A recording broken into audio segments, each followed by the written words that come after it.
Ces espaces-là, puis moi, je l'ai vraiment perçu cette année, c'est vraiment un espace très, comment je pourrais dire, qui pourrait être vraiment déconnecté de la réalité. Une chance qu'il y a des organisations de la société civile qui sont là. Et sur place, cette année, ce que j'ai beaucoup remarqué, c'est que justement, on vit la crise climatique, elle se vit à tous les jours pour plusieurs pays.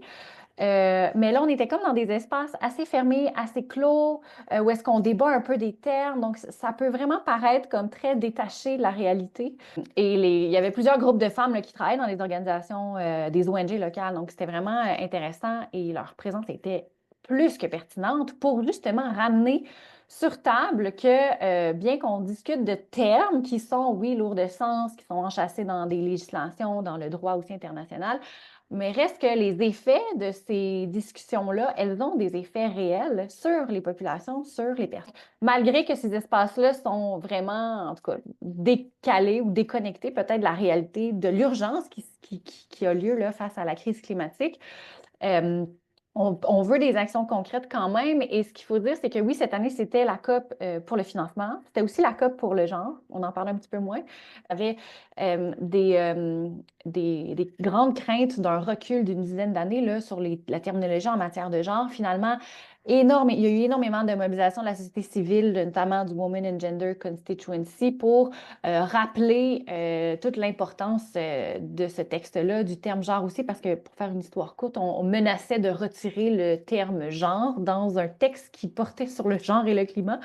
Donc, c'était assez particulier, mais grâce à toute la mobilisation de la société civile, des pressions qui ont été faites, finalement, on a gardé la mention du genre. On s'est entendu pour un programme de 10 ans. On a intégré même une approche là, de collecter des données des agrégés là, sur le genre et l'âge, qui est une première là, dans ce genre de texte-là. On aborde tranquillement l'intersectionnalité, mais bon, c'était quand même un point de contention.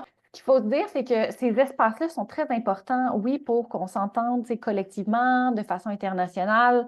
Bon, il y a beaucoup d'appels à boycott de ces espaces-là. J'en parlais hier dans une autre table ronde, là, mais euh, c'est quand même important parce qu'on se regroupe tous et toutes pour discuter de ces enjeux-là qui sont très importants, mais il faut que les actions percolent ensuite. Donc, oui, on s'est entendu sur du financement, mais ça prend environ en moyenne 5 ans pour les organisations sur le terrain de voir la couleur de cet argent-là, alors qu'on est dans une crise climatique. Les besoins sont urgents présentement.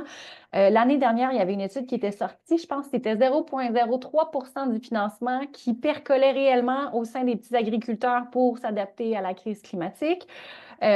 Pour les femmes aussi, là, c'est environ 0,03 des initiatives sur le genre qui sont financées pour la lutte contre la crise climatique. Donc, tout ça pour dire qu'il faut quand même pousser pour bien qu'on ait ces espaces-là de discussion sur lesquels on s'entend, ça prend du temps, mais il faut quand même faire percoler ça là, dans la réalité, dans les pays qui en ont le plus besoin aussi. Puis de se rappeler qu'il faut bouger plus vite. Là. Puis c'était un peu ça aussi qu'on négociait oui, du financement de manière quantitative, mais qualitative aussi. Donc, comment ça se rend, comment sont déployés. Mais Yasmine a un très beau portrait.